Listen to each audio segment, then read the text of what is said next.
All right, I'd like to call this meeting to order. Would you take roll, please? Mrs. Amber? Yes. Mrs. Butler? Here.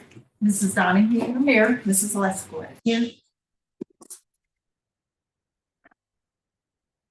Pledge allegiance. I pledge allegiance to the flag of the United States of America and to the republic for which it stands, one nation, under God, indivisible, with liberty and justice for all. I'd like to, a motion to adopt the agenda. I'll move. I'll second. Any discussion? Yes, I do have one thing. I know I wasn't here for the organizational meeting or the regular meeting in January, which occurred on the same night. And so I didn't have any input, but the public participation, and then we had the one at the front and one at the end. And I know tonight it's just at the front. But we didn't really take a vote on that. It just took a consensus. And I know Jackie and Mike, you both asked, I don't know why we do it that way. Well, we've talked about that the past 2 years. So it wasn't anything new, but I'll say it again, that the reason why we do it up front is to minimize the comments that are related to the agenda so that we all have a chance to maybe hear anybody else's points from the community that we might not have thought of before. And that's why we give them the opportunity for that up front. But then after the meeting, we want people to share anything else that they want. And I know, Jackie, said then they can leave. Well, do we really want our community or public to leave during our meeting? I mean, that's why we do it in public, so they can be here. And I will say, I was on the board when we sat through 3 hours of people's comments at 5 minutes each when we had the bathroom issue. And that was very long evenings, week after week, or month after month after month, meeting after meeting. And I don't know if anybody came to those meetings, but we could have never conducted our business if we had had those comments during the front of the meeting. And so that's very much why we've talked last year and the year before, why we wanted the public participation added to the end as well, to keep those extra comments from keep getting us, we don't want that slow start to our business meeting because that's why we're here. But we do not want to shut them out and limit those comments because there might be other ideas or maybe the way that we voted, they had some issues. Well, we're here to hear those. They didn't like it. I still want to hear it. So that's why in the past 2 years, we have kept that on. We've had this discussion multiple times. And so if we're going to vote to not allow it, then that's fine. I know you guys said you've never seen it done that way before. Well, that's fine. This is how we've done it here. And all the city council meetings, all the township meetings, any other meetings I've attended, they do it the same way. We're one public participation for agenda items only. And then they let you come and speak on anything towards the end. And I don't think we want to remove that format because we want them to not have to sit through anything. I just don't think that's the right approach. And so I was going to ask if we could add that to the end of the meeting and, in the paper that everybody has to fill out, they have to, well, you can tell if it's an agenda item or if it's something extra that's not on the agenda. And again, this is the way we've had it. Maybe not everybody likes it, but if you've sat through 3 hours of this, you wouldn't want it to be interrupting the start of your business. So I just want to throw that out there. So that's why at this point, I'd like to add that to the end. Maybe we don't have any tonight because maybe nobody turned them in. And there may only be 2 people. I don't see a problem with that. if there's only two people, and if they choose to stay, that's on them. And if they're here and they feel that what they're gonna talk about is important enough, they'll stay. And if they have to go, then they have to go. We've seen that too. So I don't think there's anything wrong with having it, both public participation in the agenda. But again, it was just a consensus. Nobody really voted on it. In the past, we haven't really voted on it, but like I said, I just wanted to share that with you because you made it sound like you didn't know why. And I know, so, a couple years past, we've mentioned this several times. So again, I just wanted to not let that go. I wanted to at least have the other side of that discussed. But that's all. Thank you. I was in many of those meetings because I came and spoke during the bathroom thing, so I understand what you're saying there. I think that if we ever, God forbid, got into that position again, we could always make adjustments. If we knew that there was, when there's a hot topic, and the public and the residents, if they are going to be really upset about something, come on, speak. So I think we could always make adjustments if need be. The whole thing about making them sit through the whole thing, it's the same. I looked at it as the same way as about executive sessions. We try our best not to have executive sessions up front because we value the residents' time and we don't want to make them sit through an entire meeting and then wait to the very end. So that's why if we have to have an executive session up front, we will, and they'll have to wait for us to get through that. But if not, we do our best to wait until the end, and that way they're free to go and they don't have to stick around for very long.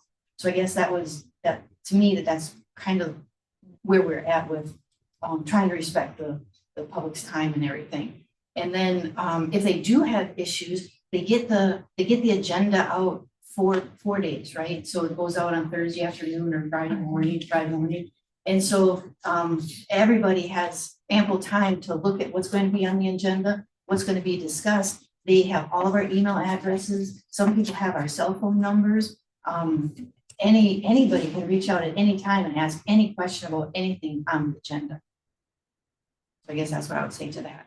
And then really it's we are conducting the business. So when it gets to the agenda, it's recommendations from the superintendent, or it's updates from the treasurer, or it's requests from the treasurer that these are the things that they need to have approved in order to keep doing their business during the day. So I can't imagine a time where we wouldn't be able to vote on something, or something would change because we allowed somebody else to speak on what we just voted on. No, that's not the point. But yet you called executive meetings in November and December at the beginning of the meeting, and that was just 2 months ago. So right, because we had to, because there's something that was discussed that we needed to have before we came into the meeting, because there's going to be something that had to get voted on. Understood, but the idea of that, I just think you're blowing off the community by not allowing them to address different issues. Because as a board, we can't talk about it. Like if you get an email from somebody, you're not going to share, you might share it with us, but we cannot have a discussion about it later. Right. But typically, the emails I get is something that the superintendent or the treasurer would have to take care of. It wouldn't require any kind of voting amongst us or any kind of discussion amongst us. And if it did, then we would have to either address it in public if it's applicable, or we have to go in the executive session. Right, and that allows us to bring it back at the next month's meeting. And we're not saying we don't want to hear from the public. They're welcome to speak on any topic whatsoever, whatever is on their mind. And those would be separate speaking engagements. So they would get 5 minutes if they have an agenda item, and they would get 5 minutes if they have other items that are something they want to address in public. They don't want to address it outside of public.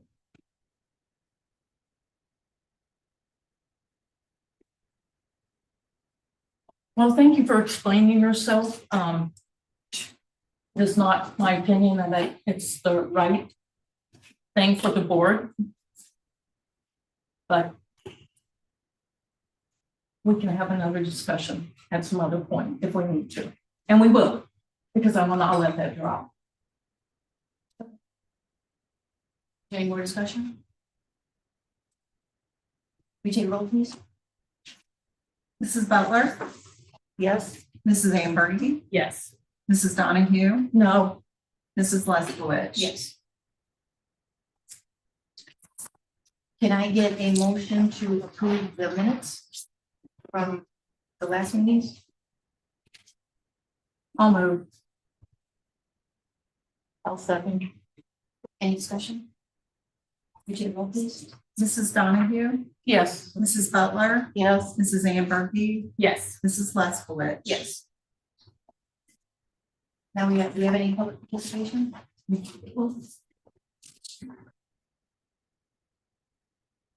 Miss Julie Reese?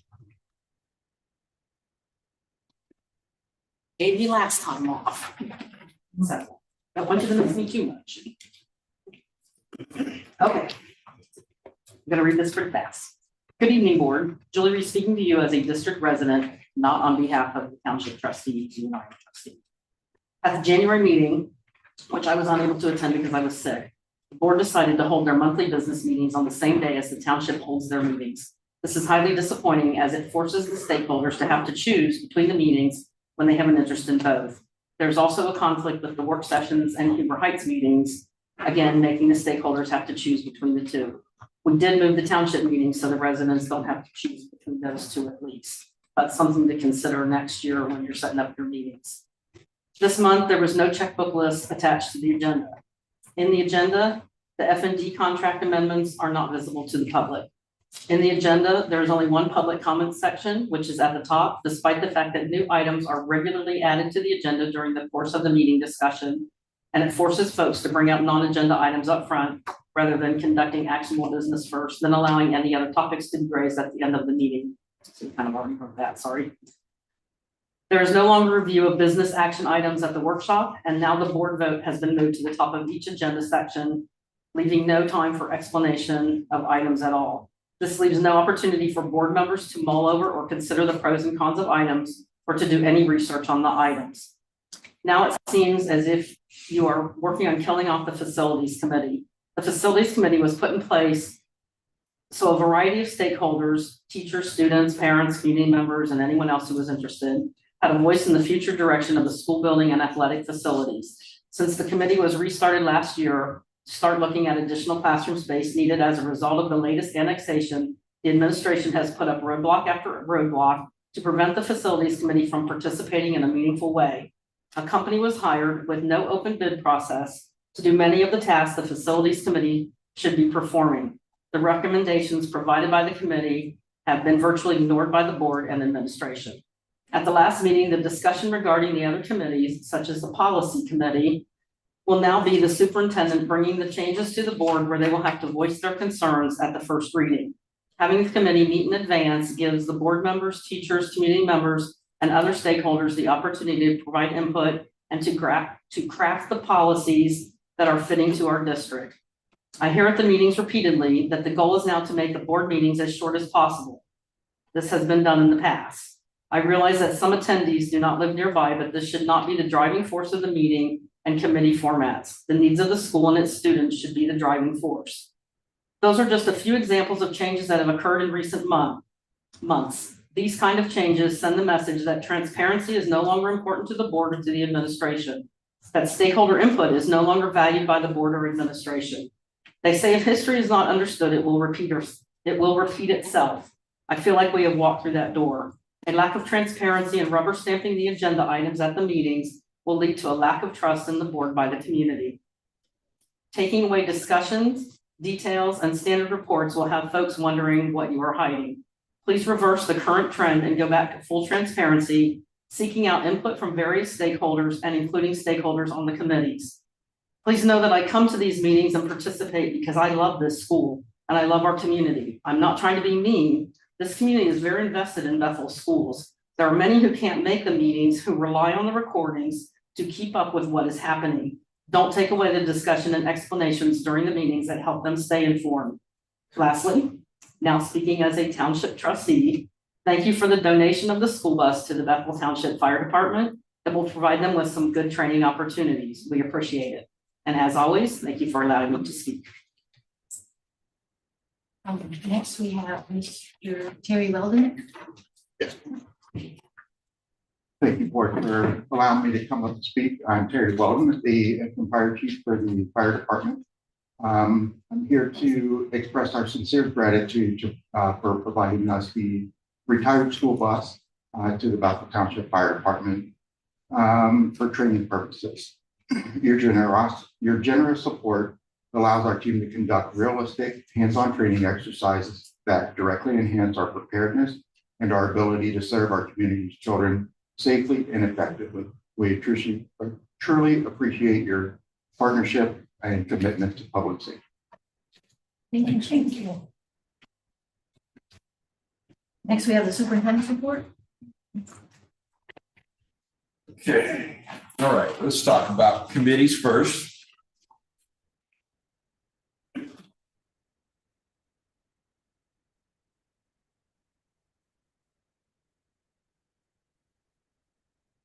Okay, so speaking of committees, so the facilities committee, it was never anybody's goal here to disband it. The goal was to put the focus on what needed to be done. In light of, we had a conversation with OFCC today, Jenny and I did. You know, there's a lot of things that are moving and moving parts, and you know, it doesn't. I don't want to waste anybody's time if we're not focused on the right things. That was all. You know, it's still a board committee, and you can still run it how you've always run it. I mean, I'm here all the time. The drive doesn't matter to me how I'm here, you know. But the point being is, the facilities committee is intact. But as we drive through this, I mean, we've been through several building projects between the two of us over the years. That's a lot of work, and everybody needs to be on the same page, and we're all going to row in the same direction. So that's going to be a full board decision as we move forward. The facilities committee would be a great asset to us if understanding where we're at, what we need moving forward. So, you know, we'll have an announcement at the March board meeting. Basically, you know, we believe that commission meeting got canceled in February. However, we're pretty sure they're going to have it in March 19. So that's prior to our board meeting in March. And then we can move forward with some really, I think, some exciting news. And then I think it totally changes the mission of the facilities committee. So that is, you know, I think the facilities committee, like I said, is a huge asset when it gets direction from the full board and the community. I've been to some of those meetings. I mean, there's good people on those, and you know, if they're going to spend their time here, I would like to see them use it wisely on things that will matter and things that will drive what we need to do. That's all. And before we didn't know, we were just trying to find space and, you know, give rooms for these kids. But I think we're in a position that's going to be super exciting for the community and Bethel local schools. So I'll leave it at that. I don't want to get ahead of the commission in Columbus, but I think you'll look at that moving forward. But like I said, you know, it was never, I want to speak for myself and for Jenny and my administration, we never want to put roadblocks. We just want to make sure that we're using all our resources to go in the same direction. So that's the facilities committee. The other administrative committees, like we talked about last month, you know, Jenny and I run those, and the point being is, you know, it's not, we're being transparent, but you know, you can't have 17 board meetings either every month. And the point being is, if those are administrative committees, we internally know what needs to be done. We're educators that were trained in, we've been doing this a long time, you know, and we can move quicker internally. So the administrative committees, you know, we'll get done the things we need to get done, and then we just report back to the board. We'll give you the updates, we'll ask for input, suggestions, and then we move forward. That way you're actually updated in real time almost. So that's. And for me, like, when I've seen a finance committee be successful is when you take the time and get the right people in it. Like, for example, we have two unions here, so maybe getting a representative from both of the unions. Community members that might be interested that are financial people.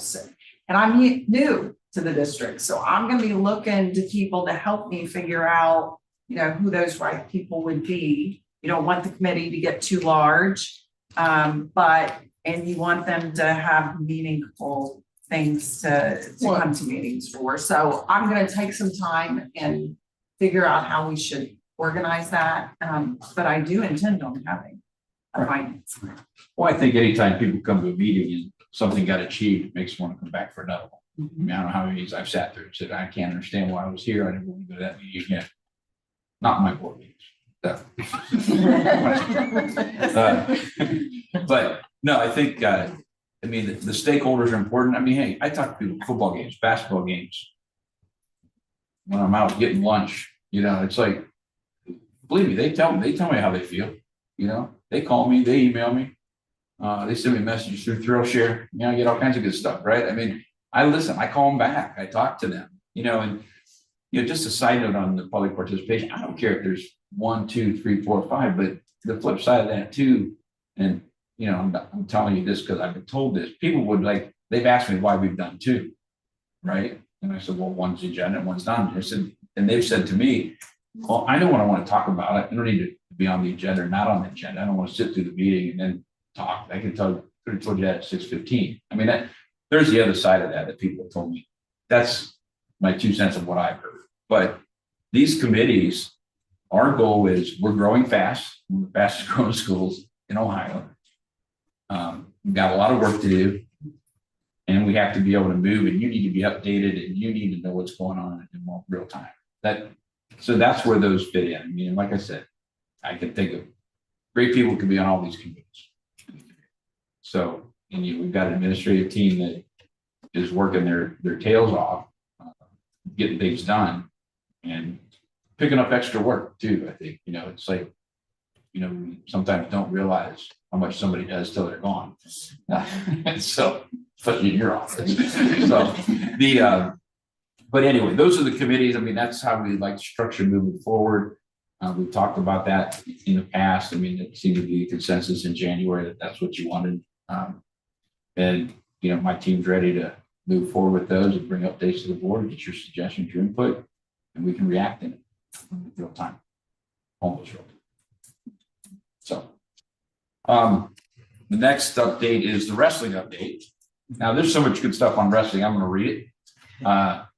And some of the names I apologize at a time. But anyway, in 2 years, the foundation of Bethel, I'm going to paraphrase because I didn't write this, but it's not my writing. It's not how I Say it your way. So anyway, here's what I can tell you. This wrestling program, since the time I got here till today, is night and day different. It's absolutely amazing, right? So this program from 17 wrestlers to 65, all right? 6 league champions, 7 out of 1,700 competitors. So I won't get into all the points and the stats, but I mean, it's a historic season, right? I mean, I don't, Graham's shaking in their shoes right now. So you might follow wrestling at all. Graham doesn't want to wrestle us, right? That's unheard of. So, but the hard work that Dre and his coaches have put together, Andre Coates is our wrestling coach. It shows. And 2 of our boys reach 100 career wins. They took the sectional will take place Saturday. I believe we'll have some kids at state. And Dre was coach of the year, was named coach of the year this year. So I think, he gets, we can have a strong run at districts. And like I said, and Dre's comment was, that reflects the dedication of the coaching staff. But if you're honored to be named coach of the year, you're doing something right. So wrestling program, I just wanted to recognize them for the more have accolades to come.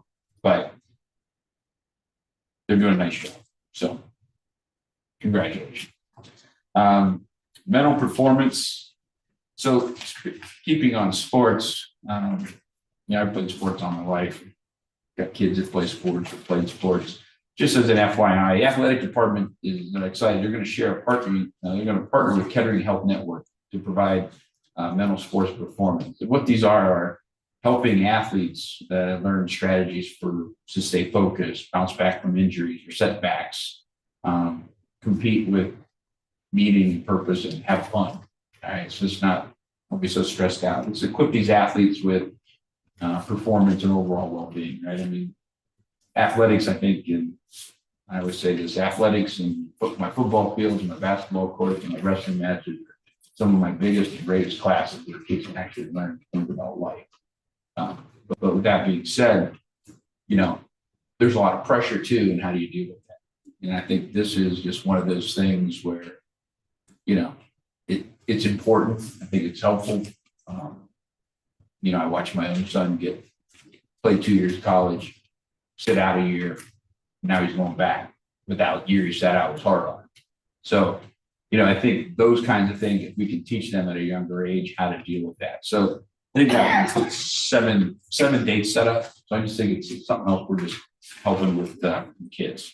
There's gonna be like clinics. Mhm. Okay. Yes. So you know, hats off to Chase too for setting that up. So, did a good job. He's a pretty good baseball coach.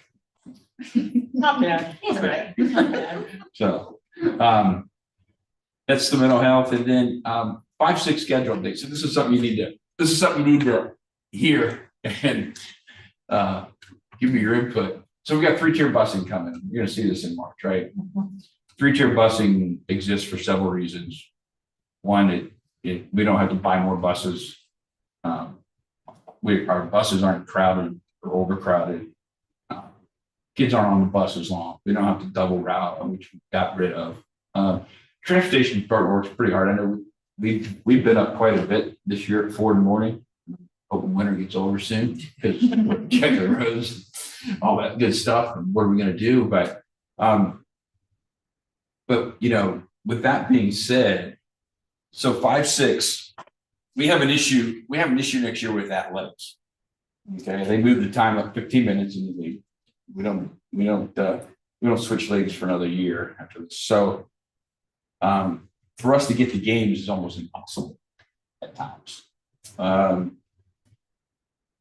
So if we're on 3-tier busing, and like, I haven't solidified this yet, but it needs to be the conversation for you all and for the community.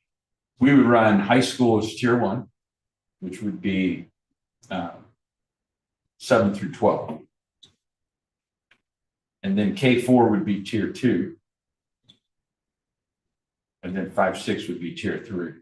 The reason being is that's the shortest tier. At the end of the day, my buses all come back and I've got buses waiting because that's my smallest tier. Therefore, I get all my kids to their events on time. I mean, it's not a bad option. I mean, there was one time when, you know, one year I said that high school kids should go to school last and the elementary kids should go to school first because they're always up. Yeah. And the high school kids have been working Yeah. all night, making sleep. But, you know, we did try that. So it was interesting, but it had its good and bad. But with that being said, what are your thoughts on it? And we haven't solidified that, and Josh Stoddard and I have to have a conversation this week. And if you're listening, Josh, I hope you feel better. Still too.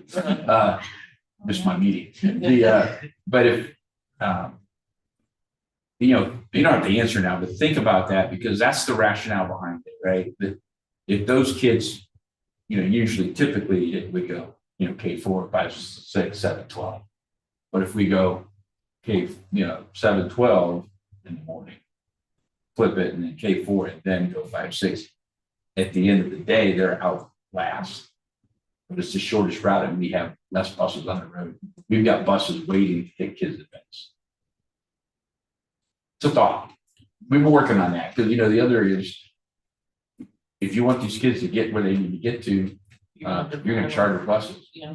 which is extremely expensive, Mhm. and it's not our people. So, thoughts? When do you need to put this into effect? Because I know spring sports is, We're not bad. changing mid-year. Okay. We're going to get through this year. I'm not doing this mid-year, Okay. but like, you know, I get enough phone calls. You know, stir it up a little bit, Just right? got on this. No. I'm not looking for that kind of excitement. Yeah. No, but it's, like I said, I want to, you know, at the end of March, at the March board meeting, you know, my goal would to have scheduled tiers, busing, all that done. That would be my ultimate goal. You know, when I first got here, it wasn't going to happen, but we're getting there. So I think, you know, like I said, that conversation, you know, because you're going to get asked in the community, right? What's he doing? Why is he doing that? As we lost his right. But I think it makes sense. I mean, like I said, we've been working on that. We've been meeting for months, trying to find a solution for the after-school events. It's not always athletics either. I mean, we have a field trip going out, but I can't get kids to the field trip. Yeah. Because I mean, you know, we have plenty of drivers if they're all healthy. Right. All right. And we've had some things happen that have really crippled our staff in transportation, and we've done the best we can. But we've got buses and we'll have drivers, you know, we've got enough drivers, everybody heals and gets back in shape, but you know, that aspect of it there, that doesn't change the fact that if we're getting back one of our larger routes doesn't get back to the end of the day, we won't get our kids to events. So we've sat in meetings. Jenny comes to those too. We meet once a month. There's about 25 of us in it. You know, put your heads together and go, hey, solve this problem for me. And we've been working on it for a while. Sort of think tank over an hour. So Joni, if you're listening, thanks for letting us use the facility. But that is, you know, we sit over there. I mean, we hadn't had these meetings before I got here. We have director meetings, we have principal meetings, we have full-blown administrative meetings. So full-blown, they don't just once a month, but it puts everybody in the same room. You know, air out your problems, you know, what you need help with, don't need help, you know, those kinds of things. We've been working on it for a while. So that's a thought. Josh thinks it works. Josh, he likes it. Makes it a schedule actually a little easier by adding art teacher for 5 to 6. But, you know, it'd be good for the kids to have another staff member. It's, you know, financially it's cheaper than coach buses. So. Do you have times, like approximate times, or you? I do have the times. I don't know off the top of my head, but it's we've got the times pretty much down the 2 Okay. tiers. It's just a matter of where the tier 1, tier 2, and tier 3. Where you should go. Yeah, it's actually we're out a little earlier next year. I think it fixes the problem too of not having elementary kids riding People with like high that. schoolers. Yeah, I've heard that. Yep. I mean, it's That you have a separate, because it is crowded too. There's We're a lot. crowded. Yeah, there's a lot, and you have little kids who, now that 5th grade's on there, so I think it's a. yeah. When you put, you It's a good know, move. I got a few phone calls about my 5th grader being on the bus with a senior. You know, And the kids are great, but I think just because they're bigger kids too, like you have big kids and. So yeah, the- there's you just know, less you space. just- yeah, More kids. It does alleviate a lot of problems. I mean, it does. less time on the bus. We don't have to buy as many buses. They're not as crowded. You know, it does solve a lot of problems. I've always loved 3-tier busing. We just weren't there yet, but we're big enough now. We have enough buses and staff. You know, we can do that. But I think, like I said, it's not a crazy idea, but it's different. So I've been on the athletic side where we're standing on the curb, wringing our hands, waiting for the bus to get there. And then not getting to your event to warm up or Well, take the field. Oh, yeah. in time. There's been some stressed out coaches. And, I saw on and, Friday nights. you know, being there late. it becomes a real issue, especially when you have like 3 teams going out at once. And, you know, we've had to forfeit a couple of events because Yeah, And with moving conferences, a lot of schools are gonna be further away. yeah, and you're right. When we rotate. We moved conferences. We averaged at on average it's 10 minutes further. Yeah. That doesn't mean it's always just 10 minutes, but on average it's a little further. Yeah, But you know, I mean, so I think this is a good plan. I think you've given very good reasons. well, but let me work on it some more. I gotta still meet with Josh because there's one thing in the schedule I need to iron out with him. And then I'll report back to you. But I think it solves a lot of problems. I think it makes sense. But I think it's good for kids. I mean, at the end of the day, you know, we sit here and make all these decisions throughout the weeks and months. I mean, at the end of the day, you gotta ask yourself. I mean, Yeah. that's why I do what I do, is what I'm telling you. Every decision should answer that question. Yeah. So just so I understand, this means like the 7th through 12th graders would start school at a certain time. Then the They would go 7 to 12, so in the morning, 7 to 12 would go first, come to school first, they'd be tier 1. Yeah, Okay, Go and then the K through 4 kids, then their classes would start. And then lastly, the 5, 6 kids would start. Correct. Gotcha. And then- because when you reverse it, 5, 6 leaves last, right? And that's my smallest Yeah. tier. I got buses sitting out back, get kids. Yeah. Makes perfect sense. And I agree that there's a lot of parents that were very nervous when school started this year about putting their 5th grader on the bus with the seat. Very nervous. There were? Absolutely. No, I'm kidding. I heard. This sounds like a. I will say that the teens have been great. Like my The own kids are kids on usually there, pretty good. they have been. I think it's just the first time that 5th is moved over. You It's a know, learning experience it is. It was a new. for their children. But I will say our transportation director, I know working with you, like this bus route or the bus, what is the bus app has been amazing. Oh, You bus know, I route? think we're 100%. really moving in such a awesome direction to streamline things that, you know, I think this is just taking it another step further. Yeah, I got it, you know, Kathy, you know, I think the world of Kathy. Yeah, she's you know, great. she's solid, right? I mean, she's one person I can call at midnight, 4 a.m. She answers, and I got to, hats off to Jacob too, because I stole him from Reynoldsburg. So he can run Reynoldsburg. He's got some great ideas. He knows the law, the regs, keeps us out of trouble, keeps us current, but he's got some really good, got a great mind when it comes to transportation. So, this is, he says, he was going to say, hey, I got an idea. We talked about it, right? And I'm like, because I know enough about transportation. So. It almost sounds like it was a transportation committee that worked well. You Yeah, got yeah, the key that's players what- together, We got a lot of you had a them. problem, and then you brought all of them in. Yeah. You came up with some solutions, and you came back and explained it to the board, so we understood. So it sounds like a great example, actually, of how a committee could work. Yeah, because, Administrative. I mean, and that would be true, like, with everything, academics, finance, it's that way, there is the transparency of the finance committee reports back, there's your transparency of everything that's going on. But this whole transportation piece is, it's a juggernaut. I mean, it's I ran transportation when I was at Mechanicsburg. It was a little smaller. I stayed away from it when I was in other districts. Because 8,000 kids, I wasn't have part of it. It was a little city. But I kicked the tires. But I think, as we move forward, though, I think that just solves a lot of problems and makes sense. And I would, we'll continue to do things like this. I mean, it's regardless of what area it's in, but you can't always operate the way you used to, right? Times change, things change. With growth, we're not losing kids, we're gaining kids. So I think, in a nutshell, I think it is it's a good move, but you need to be aware of it. Community need to be aware of it. You need to mull it over. I've got the phone calls from the parents, the athletic parents that kids miss their event, or they don't go well. Yeah, I'm going to usually hears it. So. I know Kathy and Jacob and all their staff are doing. They're Yeah, working hard. I know they're working very hard to make all this work. So yeah, and bus ride is something he brought right there. A newer company, it's like we have software now. It's like we have transportation software.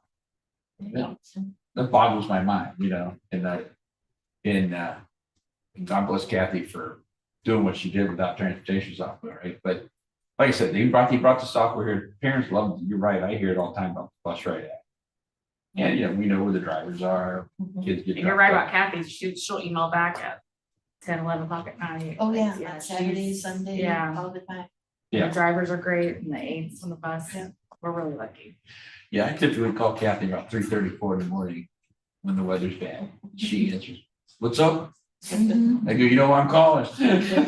Go check the Stop roads. And I will say that they're phenomenal, like I visited them twice now, and they'll go and show you all around and everything, they'll show you they've had some more improvements, they've done some great things, added more safety features on the buses, and they've offered it up, they want me to pass along to you guys, that you guys are always welcome, and they even offer to come in, well, Jacob, even offered to come in on a Saturday, if it works better for your schedule, if you ever want a tour of the bus route, he'd be more than happy to show you guys around, but Kathy was there too, and it was on Sunday, showed me around, showed all the good things that they're doing, so I highly recommend it. I'm a visual person, so it helps me understand when you bring this kind of stuff up, and understand better what you're Yeah. talking about. Yeah, I would go down the bus drive. And they're great It's people. usually good stuff. They are. I I love went to when they visit did the with them. bus rodeo here. It was awesome. Yeah, so you don't really need our approval, you're, this is more like a scheduling thing, which is your lane, right? What Yeah, you're no, I describing. don't, I So won't we need board always- approval for it, but you need to know about it. Right. That's all I did. Like, I'm not gonna sit here and make decisions in a vacuum. I mean, I have decisions that I'm required to make and decisions that I do make. But I have reasons for everything. Right. It's good for kids, right? So, I mean, I just like you to know about it. And you get asked about it, Mhm. Yeah, absolutely. you I know? appreciate And it. if it's something that you really need to know about, I email you. Go ahead. Thank You're you. gonna get asked this tonight. By somebody. Yeah. So, And they do, I mean, a board is required to approve the bus routes, but at that Routes. point, it's already done. Yeah, Right. Yeah, Like, he's already it's done. done. Right. All the Thanks for planning is telling us. done. yeah, thank you. yeah, the time, you have to, by law, you have to do the route. Yeah, But the schedule all that. I just really appreciate that you get all the players that this will affect together at one time and listen to everyone's input. Yeah, And before you start formulating things, everybody can hear it all in real time. It's not taken back or misinterpreted. And I think that helps your process, the buy-in and creation when everybody who's got, you know, well, yeah, you're right. I mean, it's like when I got here, nobody had any meeting, like it No. was, and I don't like meetings, right? I Yeah. don't have meetings, I have meetings, get stuff done. So Right. what are we gonna do that's meaningful? So I meet with the principals every week. Yeah. Building principal, not the assistants, but the head principal. It may last us no more than an hour, in and out. Jenny and I meet with the directors every 2 weeks. And then we meet once a month with that full staff, so 25 people. Because there's nobody that can convince me that 25 people in the room can't come up with a better idea than me together. You know, and I know every department. I've been doing this a long time. And I've ran all these departments at some point in my career, but they're running them now. right? And here's the problem, or, you know, I want to make this better. How do we get it? Then they go to work. Yeah. They're big staff. And this, you know, when you make these decisions, each area has a different, well, whoa, if you do this, this is how it's gonna affect us, is the way. So everybody's there at the same time, so you're not working on a plan and then telling everybody about it, and then they say, oh, what about this? You double your time to get any work done, when everybody's there, you can roll it down a little bit. Well, I think Jason heard me say this. Don't buy anything without talking to Jason. Yeah. Because they buy something and it doesn't work, it's not Right. compatible. I'm like, you guys don't, right? I mean, but it goes back to like, if you put us all in that room, for example, like we're talking about bus right, technology, athletics, schedules. Yeah. So I got building principals, my athletic director, transportation, technology, and administration. Yeah. There's 5 different areas that need to talk, make that decision. You know, and it doesn't make sense to not do that. Yeah. Because then, you know, like you said, well, we got to return the software, we got to do this, we got to do that. Now I've lost them. Right, And I've worked for people that it always sounds good on paper, that didn't bother asking how it's gonna affect my department.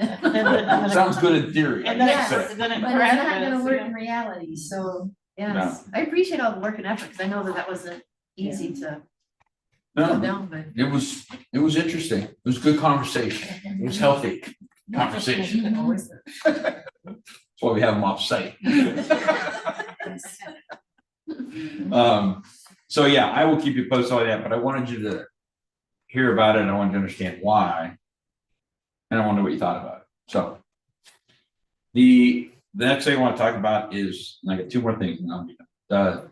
Band camp, percussion, assistant marching band director. It's not on the agenda.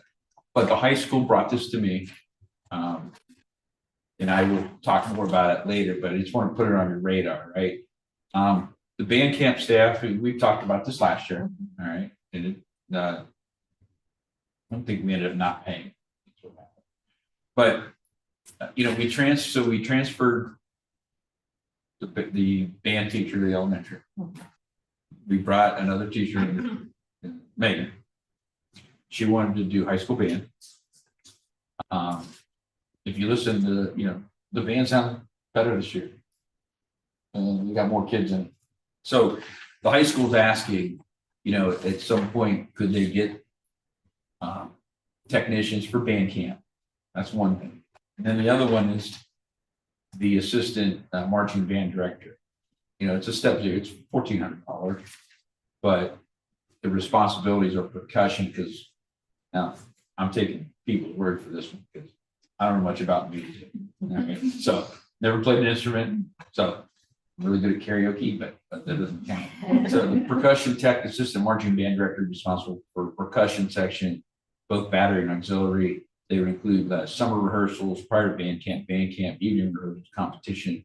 Position would also be similar to that of assistant marching band director, leading music rehearsals, full ensemble rehearsals, band camp planning, and preparing for contest. That's what they brought to me. That's what they would like to see. But I just wanted to start thinking about it. It's not on the agenda today, but They Is it absolutely in the- deserve it.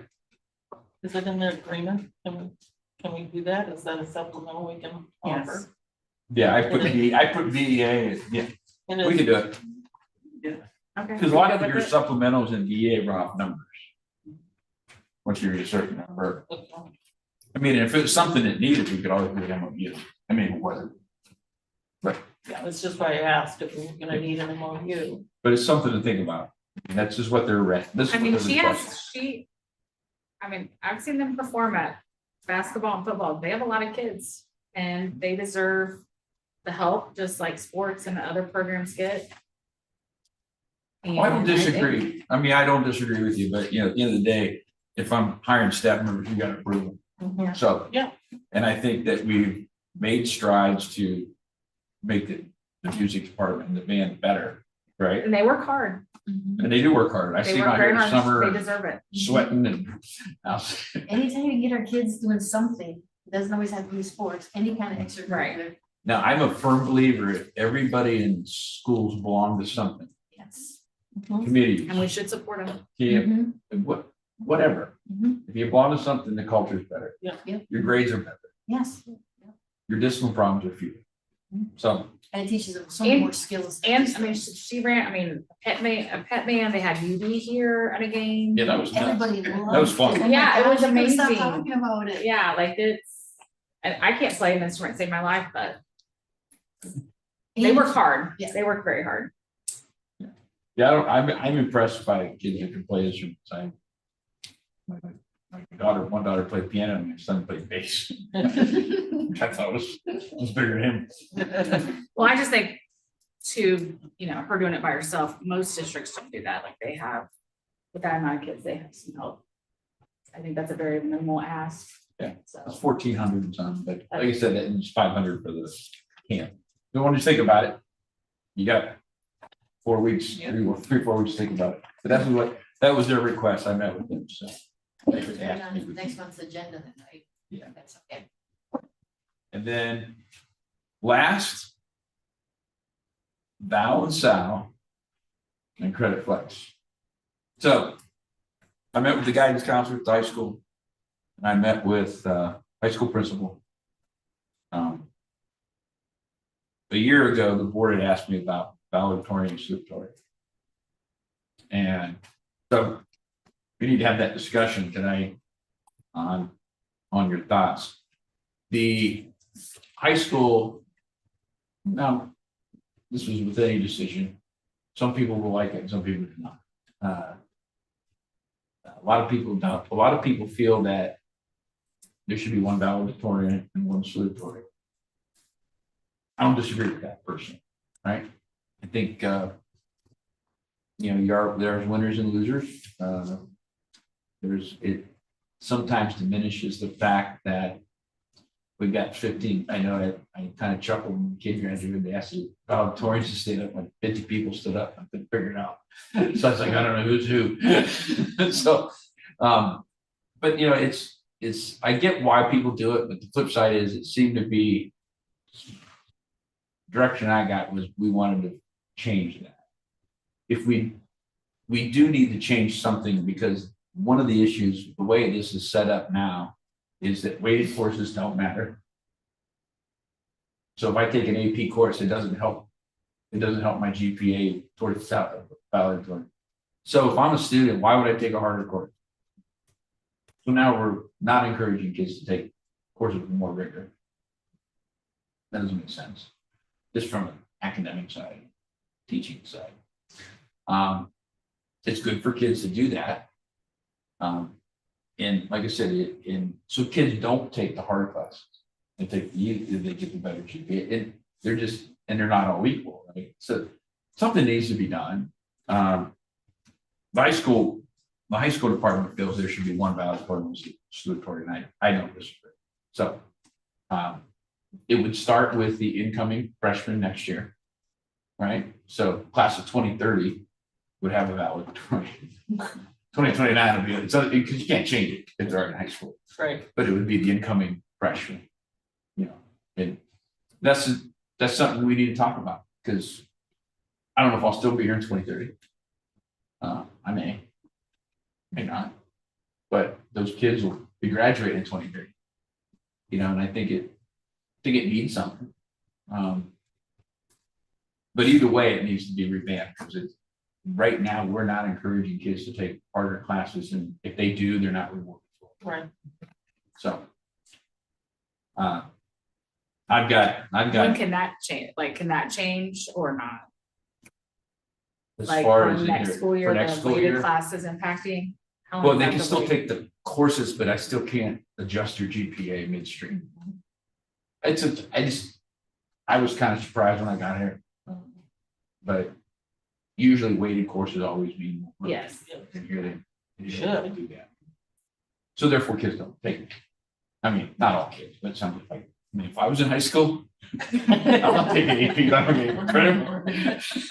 I didn't want to take general classes in high school. I'm like, I'll take that class, I'll not take that one. But yeah, so I got a hand, so they did a nice job. They went through this, and I can send this to you. I want to have the conversation first, and I'll get, but you know, we went through this, you know, valedictorian students are determined based on weighted and cumulative GPA inclusion first semester of the senior year. This would be the new format, right? Right. And like I said, I was in a district, we went 10 places past the decimal point to get our winner. It was tense. It was intense, but there's a weighting calculation. It goes through all the what you need to know. So what's your thoughts on that? I'm glad, because I think that it's been diluted, because though I think those awards are really, really hard sought after. I mean, you have to work, you should have to really work and stretch yourself to become a valedictorian. You are going to challenge yourself, you're going to put forth your best effort, and your reward will be, I am the valedictorian, not that I'm sharing with everybody else, as opposed to let's make the playing field, we won't take any weight, and everybody, I mean, I understand the intention, but it diminishes what that award is for doing that work. Yeah, see, you Yeah. bring up a very valid point. And you know, all these years I've been doing this, I love kids, and I think they all should get rewards for something. Yeah. Right. But even kids want to be, like, Yeah. I'm not a fan of everybody gets a participation trophy. I don't think that helps them. It doesn't mean anything. Yeah, they know, and they're like, Yeah. you know, it's like they're not dumb. They know what's going on. Yeah. And so the kids get it, and then I think at the same time, if it's meaningful to the kids, then it's more rewarding. Right? To your point, dilute it down. I want all kids to be successful, but all kids are successful at different levels and different areas and different arenas. And but you know what? If we can provide all those arenas for them, then it means something. Right? So, and sometimes kids are successful because they set their eye on a goal and they're going to do it. Mhm. You know, not because it's just like in their wheelhouse, so I'm good at this, so I'm gonna succeed. But here's something I really have to challenge myself and, I mean, we want to encourage that growth to, I'm gonna set this goal of the freshman, says, I'm gonna be the valedictorian and does all these things and make these choices, and I mean, let them earn that, you know, ultimate award it of being was- the valedictorian through hard work, and then it really means something. You know what, and it's inspiring to the point, because I think back all the years, like even when I was in high school, Karen and Meredith found stuff, right? It was all 4 years, right? It was only gonna be them two, right? Yeah, Russ was insanity. sure, as I was like, what? But it was those two, right? Uh-huh. But we always like, man, if we could just get close, right? So we tried, Yeah, I finished 10th, uh-huh. but that, you know, Karen won, Meredith, you know. and Yeah. They got over it, one was mad, one wasn't. But then I watched, as I was superintendent, I watched these kids fight Uh-huh. to get, so other kids start It's applying strong, yeah. themselves. You know, and it's just, Stretch, it's not it's bad. interesting, it's just competition. you Yeah, know, it's just- not bad it's not bad to set a goal and maybe you don't quite do it. But look at the effort you put in and look what you've learned. Which is along the way. rewarded. But, And but you learn I want that, you know, that running through the finish line first kind of feeling like, holy cow, look what I did. Which is awesome, Yeah, yeah. And we even talked about growth versus everybody getting the A or B. Even if you can show that, oh my gosh, we took a kid who set a goal like that and he might not have reached valedictorian, but by God, he sure did, you know, have a lot of growth and stuff by challenging look, himself. he's top 10%, you Yes, know? yes, that he might not have if he would have, if everybody was getting the trophy. There's nothing wrong setting a high standard and expect our kids will rise to a high standard. And that they will, that I've noticed. Quit dropping, You expect more. Everybody. quit dropping the standard. Let's get it up there because our kids can do it. I They mean, our can. kids Good can kids. do those things Yep. and, you know, I'm ready to cheer them on for doing that. And it's been a long time coming. This needs some revamping, definitely. Well, I'll finalize all this, yeah, you know, like I said, it affects the incoming freshmen, it Yeah. doesn't affect anybody in high school currently, right? But it's just, like I said, in my perfect world, I'd have every kid belong to something that they wanted to belong to. And that makes them happy, makes the culture better, makes them achievements higher, they're happier. Yeah. So, you know, it's a good thing. So, all right, I will get that. And then the other thing was the flex credit. So PE flex credit, let's talk about that real quick. So PE flex credit, I'm a fan of. These Mhm. kids do a lot of things outside of school that are very rigorous and probably have more physical activity than some of the things they do here inside PE, right? Inside our school. Yeah. So if they're doing that, why shouldn't they be rewarded at PE credit, right? So I think it makes sense. It goes back to what I just talked about kids are involved, it means something, I'm doing this, whether it's cheer, trav, AAU, dance, whatever it is, right? I mean, I think it's 120 hours you gotta put in. They're gonna do 120 hours, that's a lot. Lacrosse, Yeah. I mean, one of these other. Yeah, AAU, right? And you know, Yeah. we. Hockey, Hockey. yeah. So congratulations USA, by the way. Women men's hockey. The gold. Yeah. But yeah, that's so I mean, are you okay with that? I mean, I don't need, I just change it. We have a policy on credit flex, but we don't use it really. I just have to change the administrative guidelines to reflect it. Oh, totally. Yeah. So if you're okay with that, I'll just do that. That'll take effect next year. For them moving in. So Molly and Catherine will handle that and you know, depending on what it is, we just have like a teacher of record if we will. I know a lot of kids wanted it, a lot of parents wanted Yeah. it, and it's another example, we have to change with the times. Because 30 years ago, we didn't have rec ball and travel ball and gymnast, like where I grew up, we didn't have gymnastics, we didn't have all of that stuff, you just had whatever the school offered. So I could see where they would just. So fit they there. would be 120 hours for a semester. For 2 years. It's 2 years. I get all the, Okay. I'll get that to That's you, fine, okay. but I just want to make So sure that approximately you're, something like that. you're okay Yeah. with it. That, I mean, my youngest kid graduated. Something like that, but he had credit flex where he went, Yeah. you know. So did my daughter. But, you know, if they're gonna put in the time, Yeah, I mean, I don't think 10 weeks counts. you don't know if they put in 120 hours. Hand-eye coordination. But, all right, I will work on that and that wraps up my superintendent's report. And then I got student recognition. Okay. Okay. Now, is Miley here, by any chance? I don't see Miley. Okay. Nobody looks like Miley with me. But so Miley Zaletsky. Eighth grade. We brought her name up before, if you remember, spelling bee, right? Well, she won the spelling bee, 5th or 8th grade, and now she's going to represent Bethel at Wright State for the district. So she Oh, won. nice. That's awesome. Good job. So there you go. Congratulations. So if you're listening, Molly, congratulations. What's that? Oh, you should. Oh, I thought you yelled something. So anyway, Miley, if you're listening, I got a certificate for you, which I'll drop off to your principal. Too bad you weren't here because I was gonna have you spell supercalifragilisticexpialidocious. Put somebody on the spot. Remember that? Yeah. Yes. It's an old one. I remember spelling that in school. Get it spelled before the song ran out. So stressed. So, and let's go to important dates. March 5th is conference night. March 19th, end of 3rd grade period, might have run a 2-hour release that day. Friday, no school. Tuesday was our meeting, and then Friday, March 30th to Friday, April 3rd is spring break. So hope you all enjoy, be safe. And I have to add this May election day. I got this letter from Miami County Board of Elections.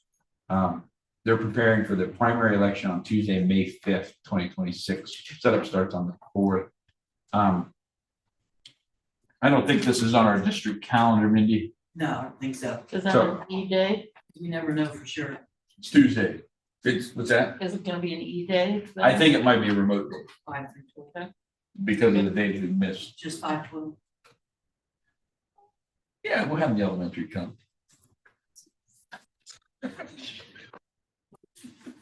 There's a be here. Sure. I was thinking that anyway. Yeah, I figured. That's another story. So I got you. but just put that on your radar and we'll figure out how we'll do that. But obviously the kid can't come to school here, that's where the voting is. Yeah. No, please don't do that. So, and that's all I got. Thank you. Thank you, appreciate it. Thank you. Thanks. Great stuff. Thank you. Can I get a motion to approve the personnel consent agenda? So moved. I'll second. Any discussion? Yes, I just want to say congratulations to Mr. Clute, who will be leaving at the end of the year. He's been here a long time, working hard, as well as Phyllis Houlihan in the food service. I feel like they've been here forever. Congratulations to both of them, one's leaving at the end of May and then the end of June. So best of luck, and I hope they actually get to enjoy some real retirement without coming back to work for any other I reason. don't know now. They might stick around a while. They could. I want, we always maybe hope that, but sometimes Yeah. they might have other ideas Yeah. to go have some fun. Mark has just been a behind the scenes worker for so many years, gets so much done and just. I tell everybody behind that gruff exterior, love you, Mark. There is just the heart of gold who will Great guy. just do anything for the kids. He works hard. He spends a lot of time. He helps us in the summer. When does he not work here? Yeah. I mean, Coaching, right? he coaches, if you need something done, he'll do, he's just a phenomenal man and I hope he rehires because we could still use it. Hear that, Mark? I said the same thing. But yeah, he's one of the guys that's here, if I'm here late, he's here. I see him. I go around the back of the building or see if he's out in the field or Yeah, in his classroom. Yep. just a phenomenal guy. He would always be like the last car in the parking lot. Like you said, you could go by at 10 or 10:30 and you're like, wow, he's still here. That's great. Yeah, good guy. Well, congratulations. I agree. Yeah. Congrats to all of them. Any more discussion? you take a roll, please? Mrs. Amberly, Yes. Mrs. Donahue, Yes. Mrs. Butler, Yes. Mrs. Leskowitz. Yes. Okay. Certified staff? Got the, any questions on these? We got the resignation of Kathy. Retirement of Mark is. We've got our classified staff. For employment, I mean, you want me to read those to you or? It's a consent agenda. The other thing too, we wanted to mention is the format. Just give us feedback on the format with the personnel. We try to put things so that consistently we're giving you the same information from meeting to meeting on personnel items so that you don't miss something and we're not giving you more information from one person than the next. So just kind of look at the format, and if you have suggestions or anything you'd like to see differently, let us know. But we're trying to put a consistent format in place. So from meeting to meeting, you'll get the same information. I think it's very organized. I really like the do new setup with the classified staff spelling out what building they're in, you know, See, the Okay, FTE. that was her. Yeah, I knew that. Yeah. Trying to give credit where credit's due. Thanks, Jenny. It was very good. It's very nice. A+ for you. Can I get a motion to approve the consent agenda for the treasurer's report? So move. I'll second. Any discussion? And I'm gonna go over stuff, sorry, but I'm gonna take a little bit of time. It's good stuff. So I thought we would start with, well, we've got the 5-year forecast up there. Well, no, okay, we'll start with the monthly. Hang on, I'm downloading them so you can use the clicker. Good, okay. Jason's took a lot of my quote. Well, Thanks, hopefully Jason, I for can being do this. sick and being here. No, that's what I said. Yes. Jenny's like, get somebody else to do it. No, It's fine. I said, do you have a I look very backup? insensitive. I just said, do you have a backup in case?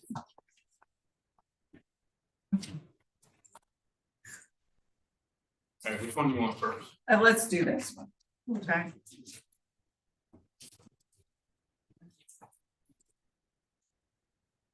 Uh-oh. There it is. There, okay. Just stand right there, you know, like the old TV. Hold the foil, just stand right there. Stand there just like that. Oh, so last month we talked about a different format for the our monthly report. So what you've got in front of you is the revenue, like one page for revenue, one page for expenditures. It starts with what did we estimate for the year on the 5-year forecast. The revenue, now I want to say this is based on the October forecast. Once we approve the February forecast, this will change next month as far as the estimates. But for now, it's based on the approved 5-year forecast. Then the next column is, what have we brought in so far as of the end of January? What percentage is that? Then it also looks at, okay, in FY25, 1 year ago, what did it look like and what percentage had we received at the end of January? And then it takes a look at, okay, are we receiving more or less comparatively to last year? So as you can see, it's broken down by each line on our 5-year forecast. Tax revenue, you're going to look at the 42% received. We're 58% of the way through the year, but you know how taxes work. You pay those twice a year, so you're not going to get, you know, and people don't pay exactly 50% and 50%. Some people pay their full year. Your income tax, we have received 77 almost percentage of what we've estimated so far this year. It is running a little bit higher than what we had estimated. We estimated 2%, but so far, if you look at what we had collected last year, it's over 7% this time last year, what we had collected. State foundation, we had already predicted we're going to receive about $2 million more for this biennium each year. So that's reflected in, you know, what we're seeing from state foundation and that line item. State share of local property taxes, it's about where we were last year. And other operating revenue, that's our TIF money that we receive. And it's up comparatively to last year. So overall, January represented 7 months of our fiscal year, which is about 58%. And so our revenue received is right at 57%. So we're on target. And you're going to see in the 5-year forecast, though, the tax revenue and your state foundation, some of those line items we're predicting a little bit differently, but it's close. Now on to expenditures. Again, it's broken down by the line items on the 5-year forecast, and you'll see that the one that kind of sticks out to me is materials and supplies. You'll see that we've spent 85% of what we believe we're going to spend for the entire year already. Well, in schools, we usually purchase all of our stuff towards the beginning of the year. So you would anticipate that you're going to spend the majority of your money towards the beginning of the year. But Mike and I have been meeting with building principals, and we're starting to sit down with departments to take a look at mid-year budgets to say, how's it looking?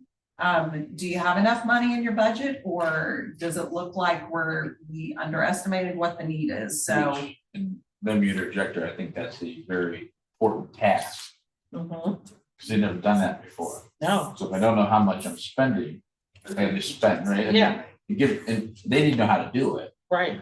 It's like, because you spent a lot of time meeting with them, explaining it to them. And that's huge. So to be that helps, I able think. yeah, When it comes to this. and we're working on a very interactive reporting module for them so that they will know exactly where their budget really does stand and how much money they've been allocated, how much money they have left, what's outstanding on purchase orders. There's just a lacking of information.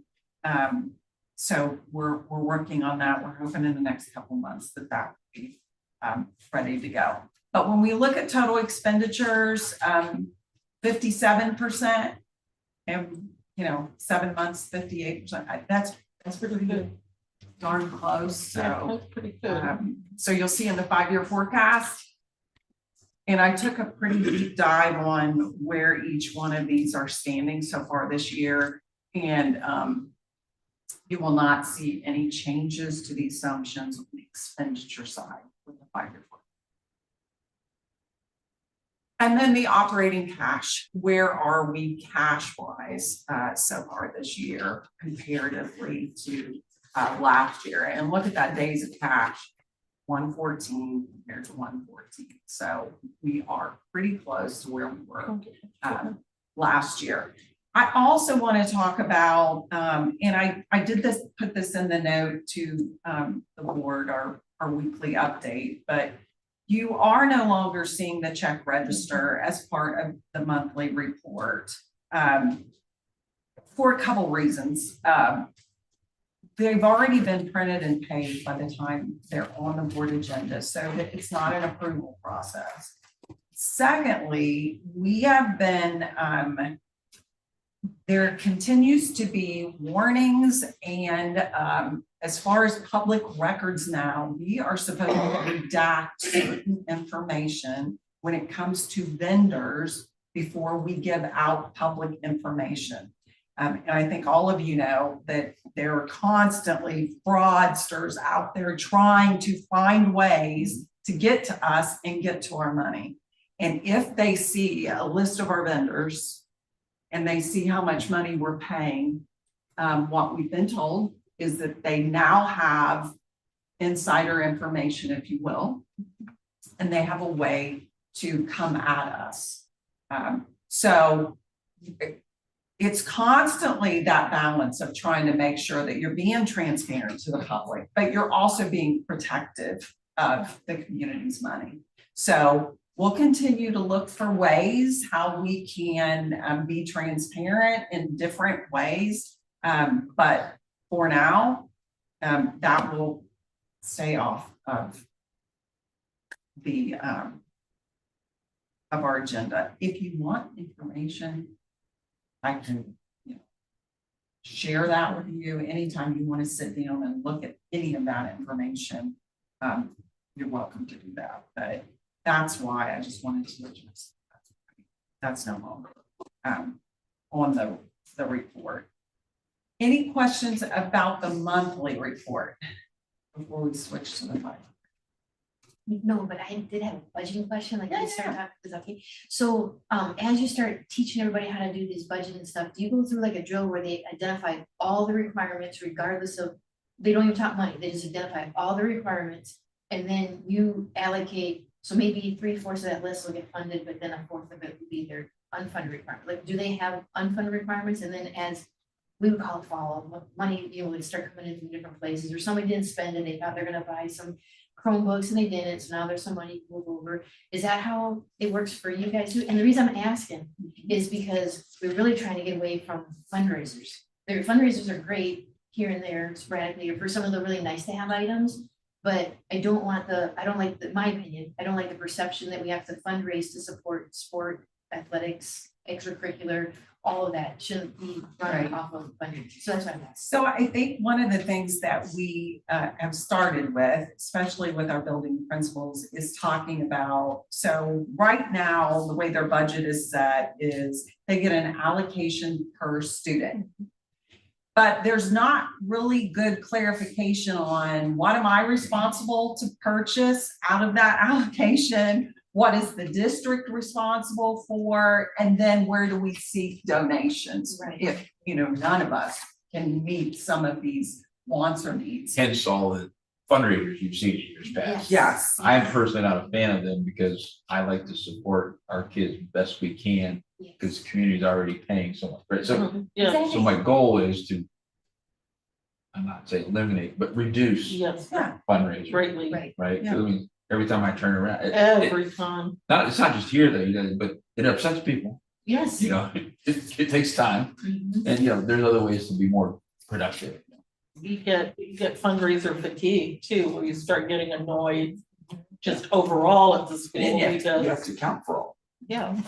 Oh, yeah. tracking. Yeah. Oh, And it's horrible for which the the audit. student fees Uh-huh. play into that too. So I will say that we're tackling a lot of things, and so we're trying to also be very, very realistic on the things that we can get done in a matter of time. I know that we've got handbooks coming, and so we're really trying to tackle the student fees. We're also really trying to get a reporting structure together and really identify what are district responsibilities and what are building responsibilities when it comes to budgets. But yes, we are having those kind of conversations. And in fairness to them, they were never trained. Oh, I'm not, No, I'm just saying, because when they ask those questions, yes. what's a building expense, what's a district expense? They're legitimate questions because they haven't been told. Yeah.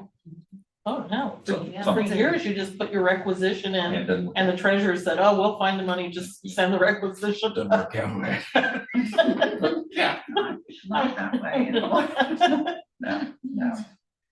Any other questions on them? Okay. Can you switch? Right here.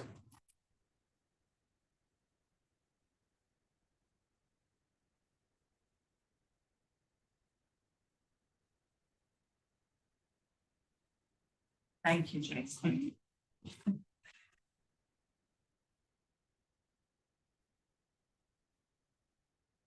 Okay, so it's that time again, and it's way sooner than, I want to state this publicly. The only reason that we are even looking at the 5-year forecast and approving it is because it's in laws. It makes zero sense that in February, we are looking at a 5-year forecast. And, I just want to say that I've been doing this a long time and this makes zero sense. So, by law, we have to do a 5-year forecast twice a year. Prior to this year, it was November and May. And now this year, they have selected October 15th and the end of February. And we'll meet that requirement. And then next year, it switches to August, the end of August and the end of February, which makes even less sense. So I'm hopeful that some common sense will start coming through, and as we work through this, and some changes will be made. But we're gonna do the best we can do based on the dates that we're given. There's just so much information that will be lacking during these times. And I feel like, you know, my job is to do the best I can with trying to predict things. And there's just so many things that's lacking that's really driving me crazy. The other thing I want to mention is the 5-year forecast is your general operating fund. But in our case, we also have an emergency levy fund, Fund 016. So that's combined with general fund on our 5-year forecast. So why do we do a 5-year forecast? I would say to you, even if we were not required to do a 5-year forecast, you should do one. It's great for long-term planning. It helps you look out to see, you know, what your finance is going to be. If you're trying to communicate with your public on needs and possible levies, if you don't have something like this, it would be very, very difficult. The 412 certificate, we have 2 union contracts, and without this document, I don't know. So a 412 certificate is signed by the superintendent, treasurer, and the board president. And we have to certify that the funds will be there. We have to check the 5-year forecast to see that we will actually have cash in the last year of that contract before we can sign it. So this also gives us that information. And then also with ODU and the auditor of state, if a district is in financial distress, then they will identify it and they'll send you a letter and say, what's your plan to take care of it? There's quite a few legislative changes that are impacting not just us, but our township, you know, counties, everybody, but I'm going to talk about how these are impacting us. And there are 4 of them. These new laws will take effect next month.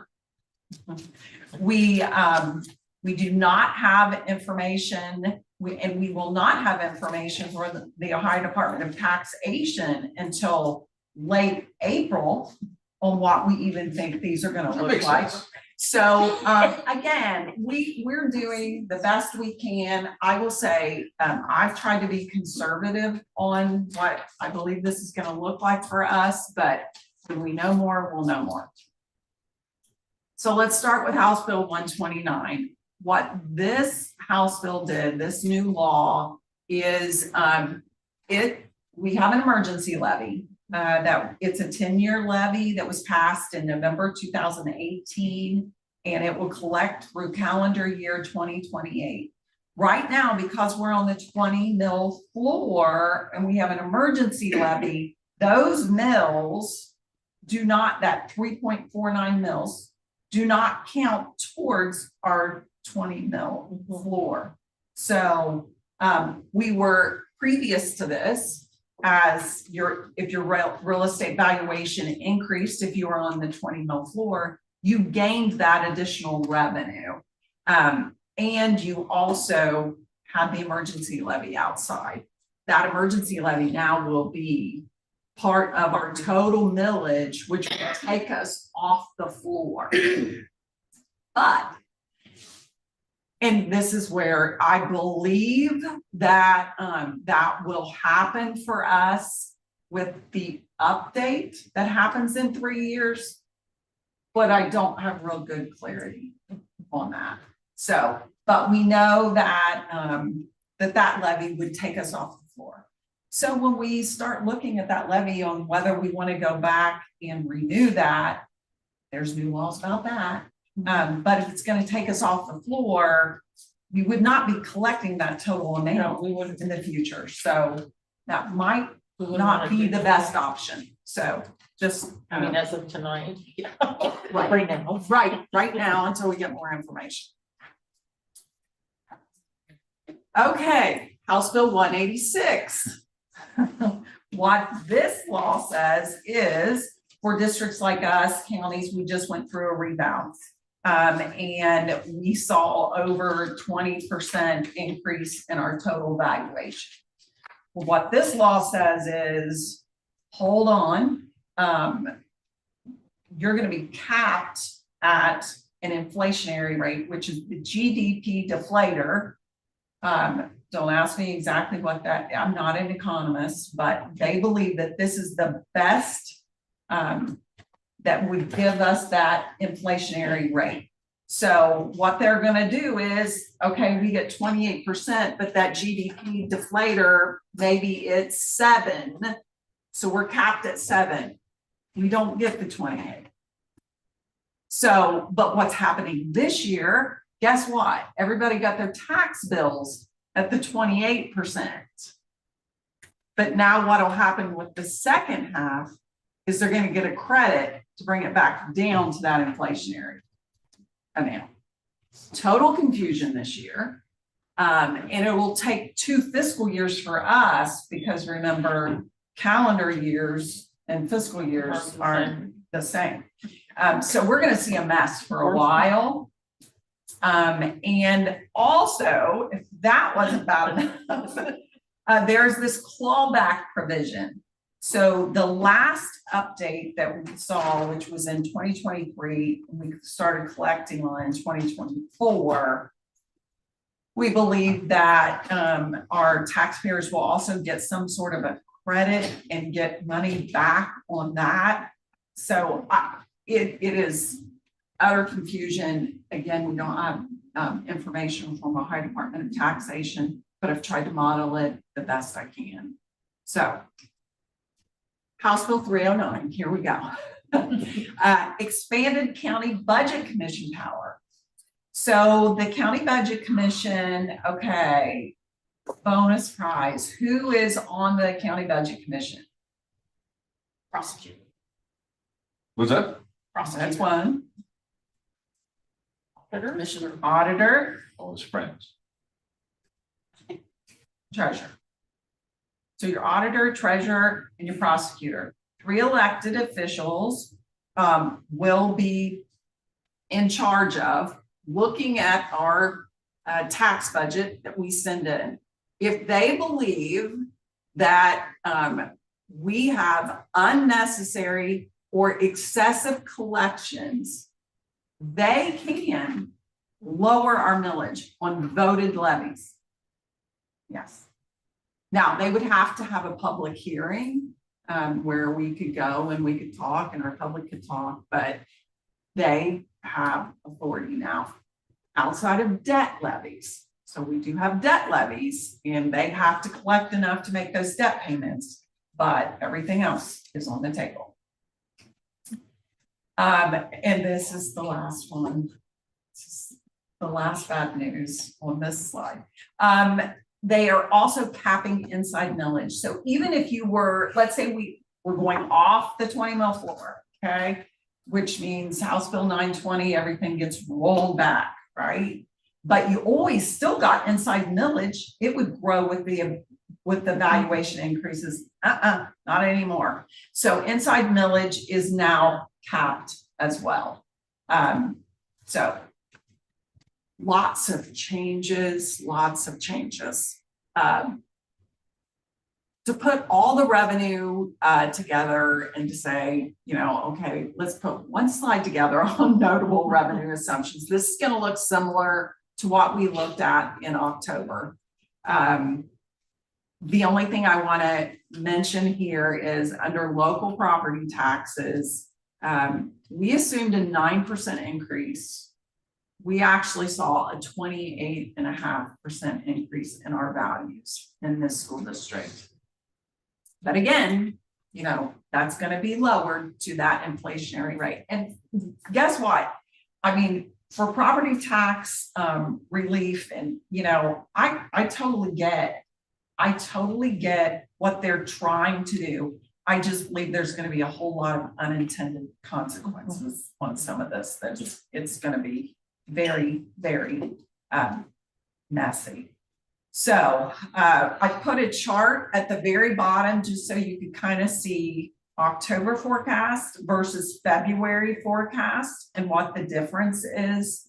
And you can see that with all total, it's only a 0.1% difference. And that's me going in and making all these assumptions with the taxes. So it's just moving it here and moving it there. And so I don't know. This chart, I Yours just, seem pretty good.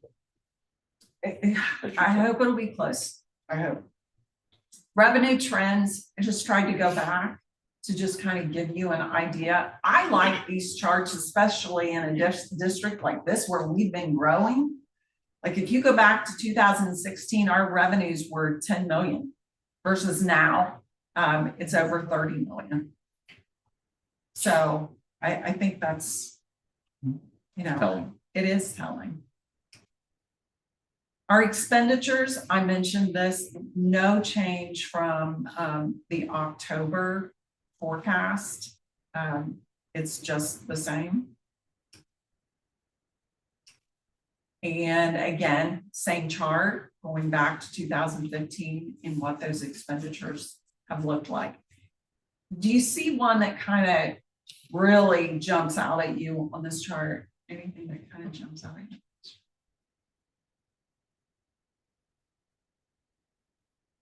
Which one? I see 2025 down to 2027 is a real drop. So in 2025, what did we do at the very end of the year? Because the cash balance restrictions were coming at us. And do you remember that? Yeah.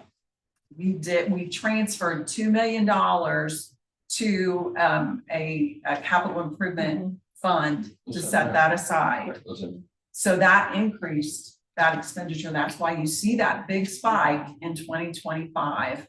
And then we do remember we still are predicting 5 additional staff members for each year, as well as all of the other assumptions based on our growth. But We didn't spend the 2, right? no, it's sitting there. Why does it come up as an expenditure? Because a transfer is an expenditure. It's not an operating expenditure, but it's a total expenditure. Yeah. Mm-hmm. And then when you lay everything on one graph and you look at your revenues and your expenditures, you never really want to see that red line go above the blue. And you'll see that it did in 2025, which we just talked about why. And then in 2029, we're predicted that our expenditures will outpace our revenue. That's a while away. When we look at our cash, I mean, we are still looking very good in year 5, which is a lot of our colleagues wish they had this forecast. Yeah. True. Yeah. Mm-hmm. And this is just another way to look at the ending cash balance and number of cash days. Our board policy is 60 days, and you'll notice in year 5, it exceeds the 60 days. So, and comparatively to October, our cash balance in year 5 is down by about $200,000 in this forecast. So in summary, There's a whole lot of tax relief legislation that is still happening. We're still learning. That last bullet there, phantom revenue is back. I don't know. I mean, I'm old. I remember when we used to sit around and talk about phantom revenue all the time because how we got funded from the state was based on one thing, and it's happening again. If they're restricting our growth, but the state is looking at our revenue based on that valuation, not based on what they're moving it back down to. So there's just problems that unintended consequences that we're gonna have to deal with. So I did add here that I might come back to you in May with another forecast just because of all these changes. I think it makes sense this year, but we'll see. We'll see how it goes. So, any questions? I know that's a lot, and I talked a long time, and I apologize, but No, it was great it's fine. information. Yeah, appreciate you breaking it down. I love the pictures. Yeah. I'm a visual person, so Me it too. really helps feel. It's, I don't even know. I kind of have a dumb question. I'm gonna I'm gonna throw it out for Okay. everybody to say, oh my gosh. So I just wanna know in all this property tax. Redistribution, cutting, whatever, where does all the state foundation money come from? I mean, I know that we'll get some, but where does the state get the state foundation money is? So they get that from sales tax, from income tax. Okay. That's where they're. That's the not affected majority by of their- property, No. Okay. So the property taxes are all local. right, okay, It's all local. cause I was just thinking, what's gonna happen to this foundation money if this whole tax.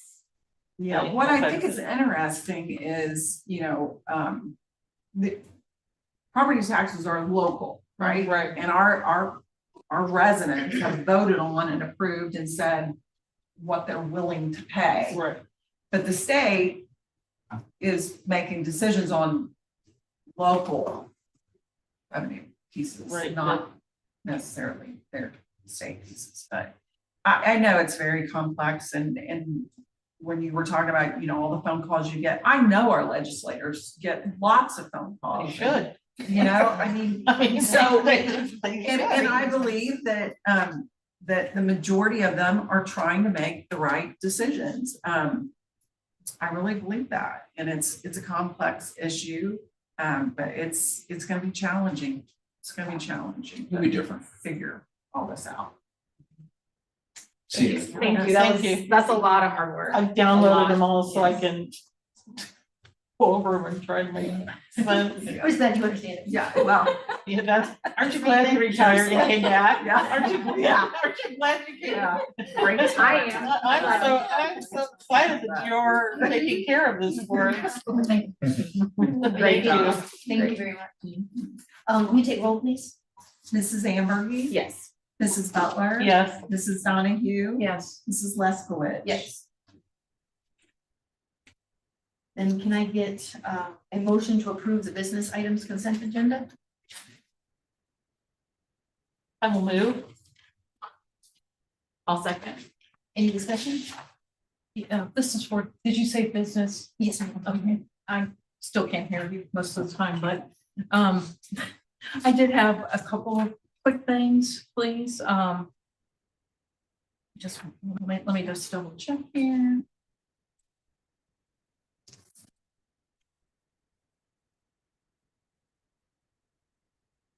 Sorry. Want to make sure. I did want to, so this is, just want to make sure this is in the right category, that's all. Just wanted to make sure. This is the sales of the bus is in this section, so I just wanted to say thank you to Jacob and his team for the consideration of donating it to the fire department. I think it'll aid them greatly in their training, and I'm glad to see that it'll stay local. I know Jacob's not here tonight. I was going to ask how long the statement that if the bus has no value, it's useless. I was curious to know or couldn't be used. I just wondered how long it had been out of commission. Oh, I don't I'll know. ask. Sure. I don't know the answer off the top of my head, but I'm glad you got it. Good question. Helps, right? Yeah, Julie. I can tell you what he told me when he called about it.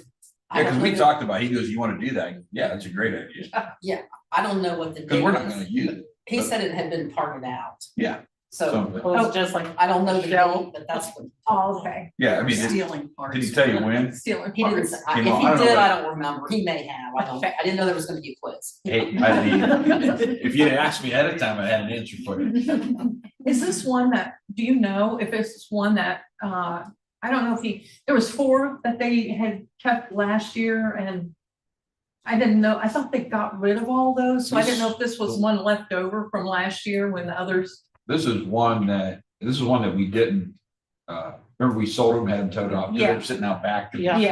Yeah, We parted those out and then okay, this was in better shape. I think we Okay. took some parts off that. But if he was here, he could answer it like this. yeah, that's So- okay. But I will, I'll ask him. Yeah. I'm curious. I'm Okay. curious. Yeah. But, thanks, I'm glad it'll stay in the community and be Yeah. a significant aid. Well, I'm in just glad training. they could, Yeah. they Yeah. could use it. Yeah, and then, on the FMD amendment, I did want to ask, there's a couple things. In the last bullet item, in their original contract, or excuse me, for this contract, let's see, let me just double check. Scope for service, yeah, revision, okay. The last bullet says, review options with owner's core team. I just wonder who that owner's core team is. Well, that'd be our administrative team talking about things that we talked to present to the board. So, I mean, we had a meeting with them last week. on Yeah. Facilities here as far as what we're gonna do for next Yeah. year. I think September they came in. Well, they came and presented Yeah. to you all. They've been to your facilities committee meeting and been to board. Yeah, they came back to back, Mhm. or Tim did, that was really nice of him, yeah. And, because this was just like the contract we just approved in October, I just wondered,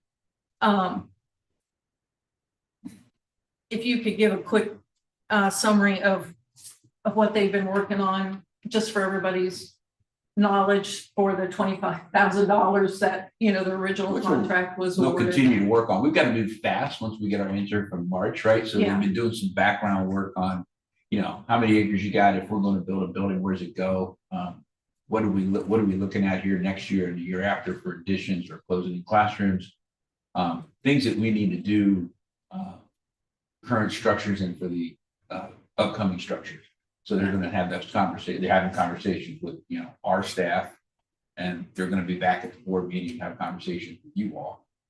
So because once this hits, we're gonna have a couple months to move, right? And if we're sitting here doing nothing now, and we have a couple months to move, we're dead in the water.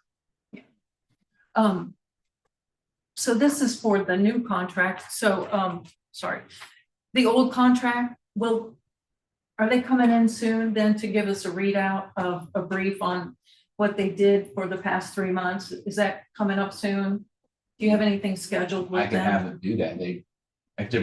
Companies typically don't come in and explain what they did to earn their money, but. Yeah.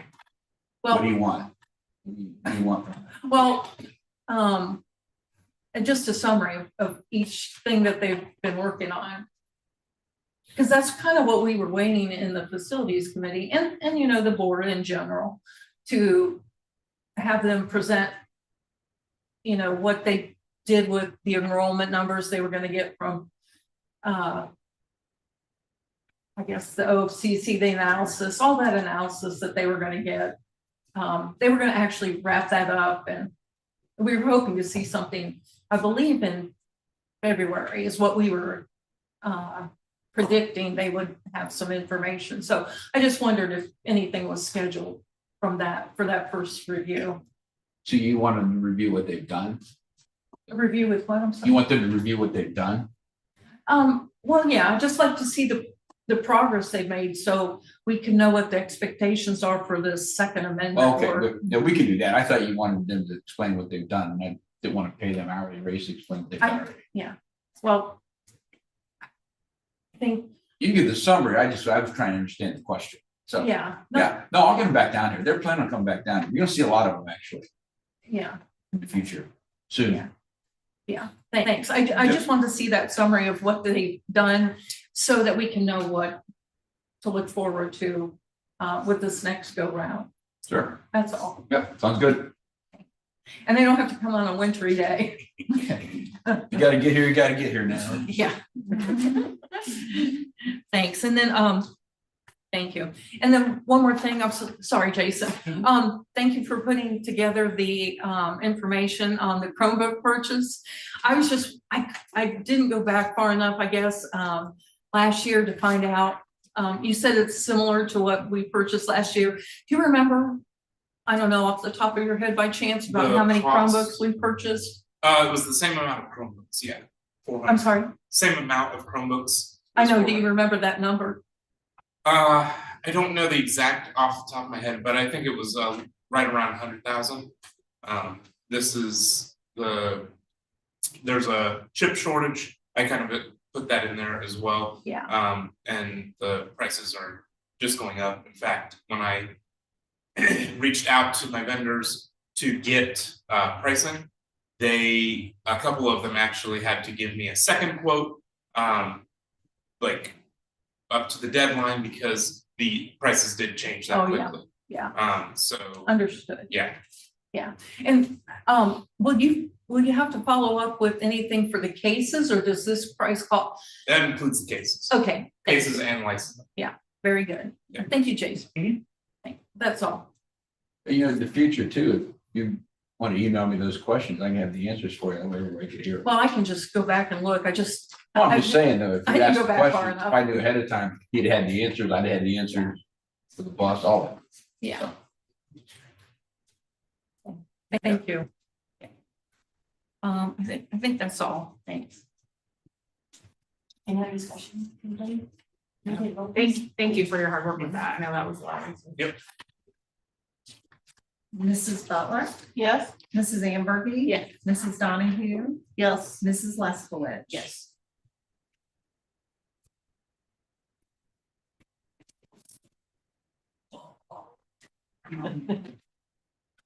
We're doing pretty good, maybe. I know, you're doing a great job.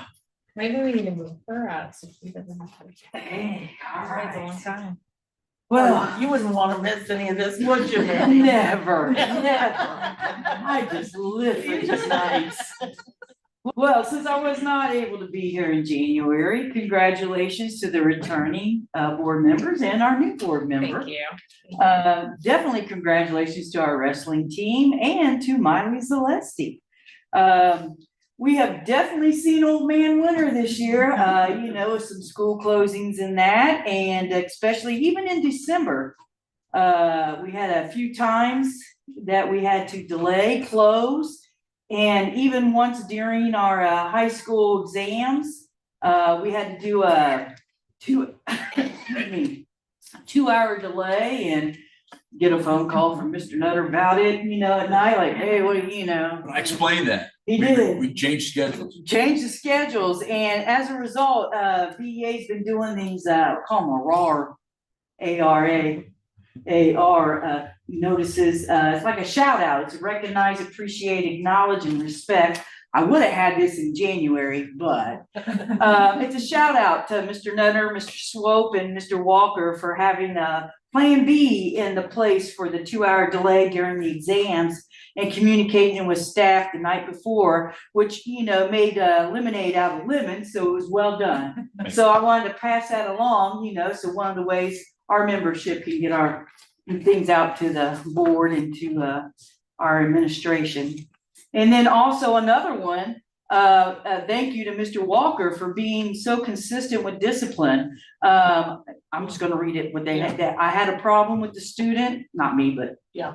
the member, and sent them to the office, and before the end of the day, he had made sure to personally follow up with them and give an update on the situation. He's doing a great job so far. So I wanted to make sure I read those. Also, our ELL teachers are busy administrating the OELPA. That's the Ohio English Language Proficiency Assessment. For those that don't know, our students that are still learning the English language because their main speaking language is a different language than English. They do reading, writing, listening, and speaking, and they have to get all 4s and 5s to be proficient. But yet, if they're not, they still have a goal they have to make. So it's a lot of work because they have to do it in different settings. So kudos to our ELL teachers and to the students too, and to even our regular ed teachers, because it requires a lot of pulling here and there and flexibility. So we all just work together doing that. And also our elementary teachers are busy planning another Read Across America night for next month, coming up here in just a few weeks. So we're looking forward to that. Our high school 11th graders are preparing to take the ACT on March 13th. And of course, everyone is buckling down and preparing our students for good old April, which means, you know, it's not all April showers bring May flowers. It's just April brings a month of state testing. So we just ask and encourage parents to make sure not to make too many appointments during the days in April, because we never know when we're going to have those tests. And make sure kids get the sleep they need and that they're here for attendance, you know. Don't plan any trips in April for us so we can make sure we get our testing done. And just appreciate all of our staff, because they really do work hard in that, and appreciate your support of our members in that. So just thank you. Appreciate it. Thank you. Okay, facilities committee update?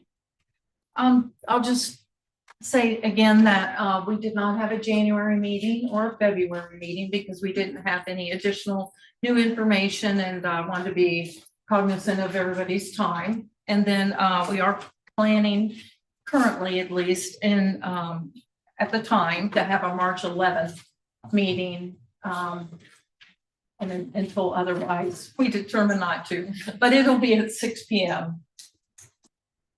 And it'll be in the media center here, and we have 12 members, so it's a public meeting, open to everybody. It's recorded, and you can find it on YouTube as well. So thank you. Thank you. And then the rescheduling of the April regular meeting? Yeah, I am going to be out of town during our, I have a wedding to attend. And so I will be out of town. And in Hawaii. A destination wedding. Close. So if you want to keep that same day, then I will make arrangements for someone else to be here in my absence, but I thought we might look at dates and move it. And I mean, I guess the first suggestion would be just to move it to the week before. 21st. Yeah. April 21st. Mm-hmm.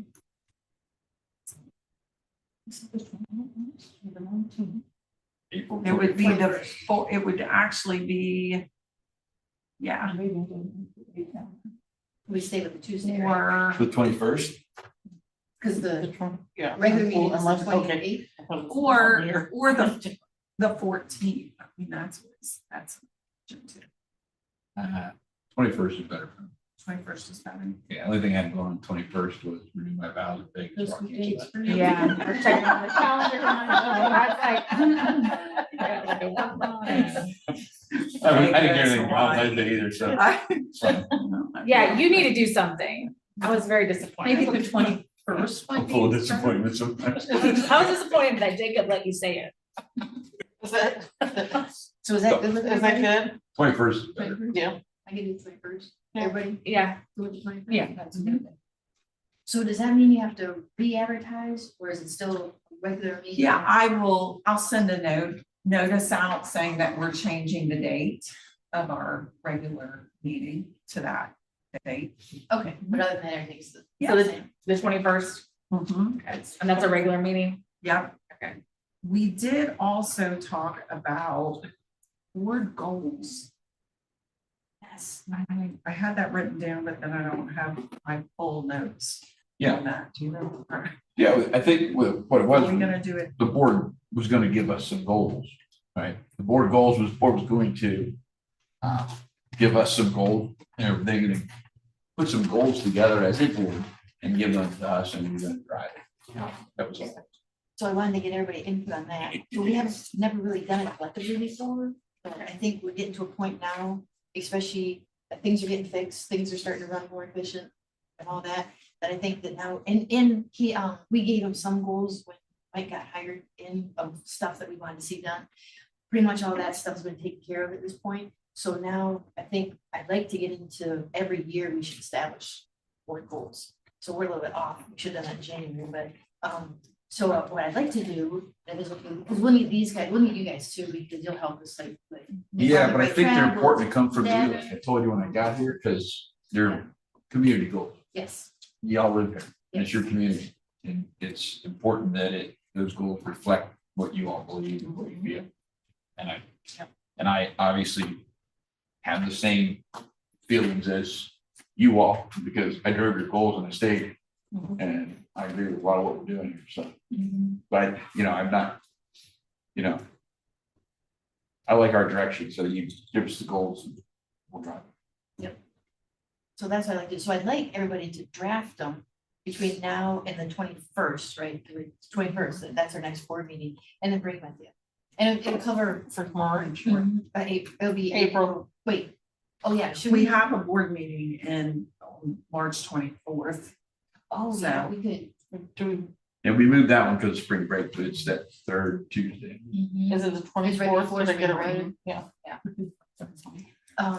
We could, I guess we could bring them to you and then we could hash out a little bit and then we have to. We could even start a shared Google Doc and you all can start, well, I'm sorry that we could. And you all can have Jason. access to it. Just drop them in it. Add it in there and then. Maybe we can do something like that. You're gonna hear me Could you yell guys, Jason's could you name. share with me at some point, Jason. I have a board just so I can see, Look at this Google Doc. kind of like what you guys are I'll thinking, be there. I know. I mean, Give me a little bit, because. Yeah, you gotta dig it up. I'm not really sure. it's not, It's kind of like But I a think I can find it and send email.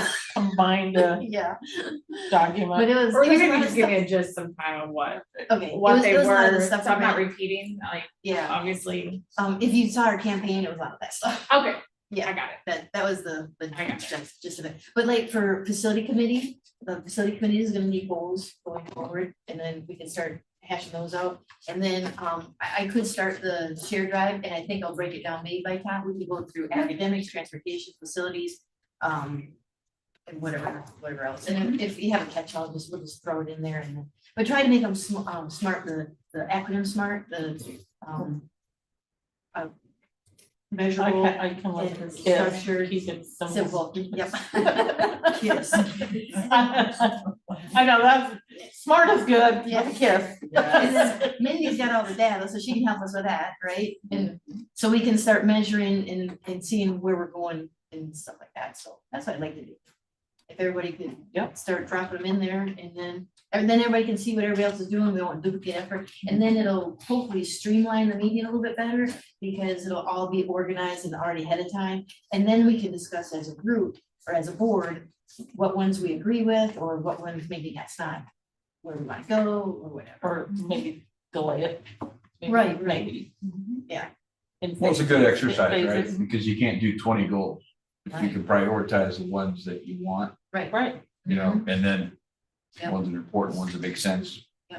And they're all good, but then you could put them in an order of chronological timelines. Right. expedient, So, growth. And then it'll start driving more like facility stuff and all the, and the strat plan and all of that. So, and then, at least identify it, and then if we don't get to them all, I mean, do our best, and then just rehash them again next year. But at least, like you said, it'll be an exercise. Well, it's nice to have a document to pull out every quarter or so and say, so where are we on these? Mhm. I mean, keeps you from taking a side street when you should be on them. Mhm. Yeah. And it'll drive taskers and Yeah. stuff like that, taskers for these guys or taskers for the committees or whatever. Great idea. So everybody good with next one? I was Yeah. thinking, yeah, everybody. And you'll just share the doc with us. Mhm, yeah, we actually already have one that we created a long time ago, but not too many people are in it.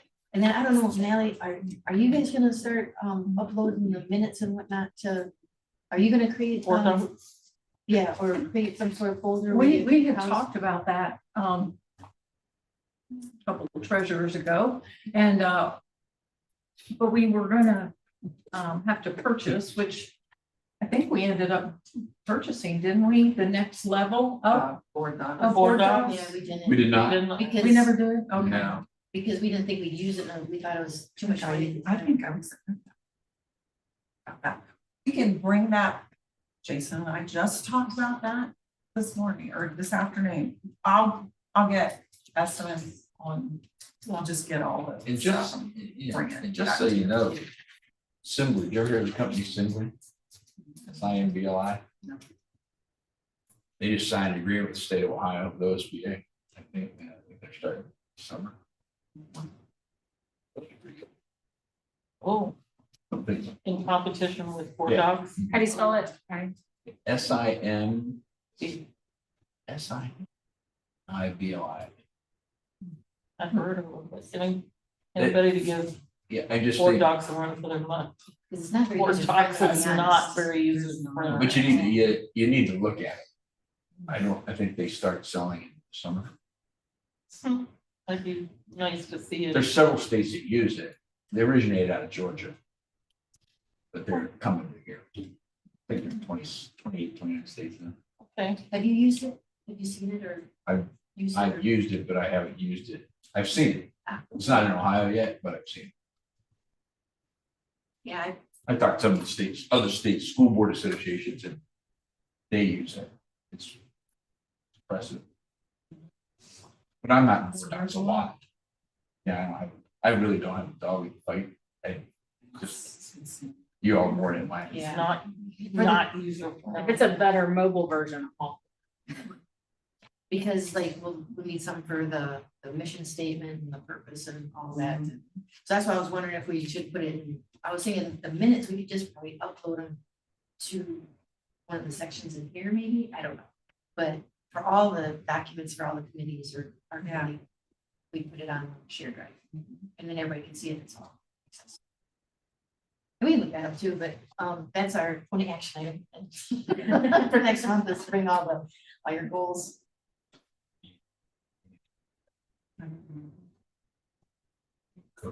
Jackie, I have one thing I wanted to ask you, could we add to the, discussion part, another like update for the CTC, because we used to do that, then we took it off because we thought it got covered in other areas, but I don't see it necessarily being covered in other areas, so would that be, Where you want it at? I think it's a good idea. Mhm. So I like It's- CTC. it's I just- think in that same section with Mindy, right? Right. Where we used to have it. yeah, in the You used to do discussion it. area? Didn't you used to do it? You did it. Yeah, I did it, yeah, You gonna do it again? yes, Okay. that's. Okay. Yes. No, that's good. We can add that. Because that's a pretty cool facility. It is, it is. They do some amazing stuff over there. And they do a lot of neat stuff, and a lot of our kids are accomplishing great things there, so they should be recognized. as Well, plus you gotta remember too, they're bringing a STEM class over here, another one next year for junior, for middle school. Thank you. I just wanted to ask about that. Right, good stuff. Not staying. Lastly, is the executive session, right? Can I get a motion to enter executive session to consider the employment, compensation, dismissal, or discipline of a public employee and the investigation of charges or complaints against the public employee?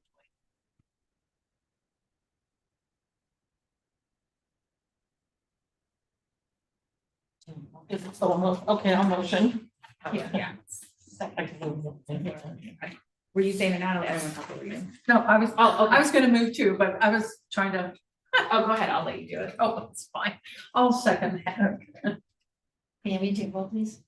Mrs. Butler, Yes. Mrs. Donahue. Yes. Mrs. Amberly. Yes. Mrs. Leskowitz. Yes. Oh, she's cheered. Carrie. Oh, the worst.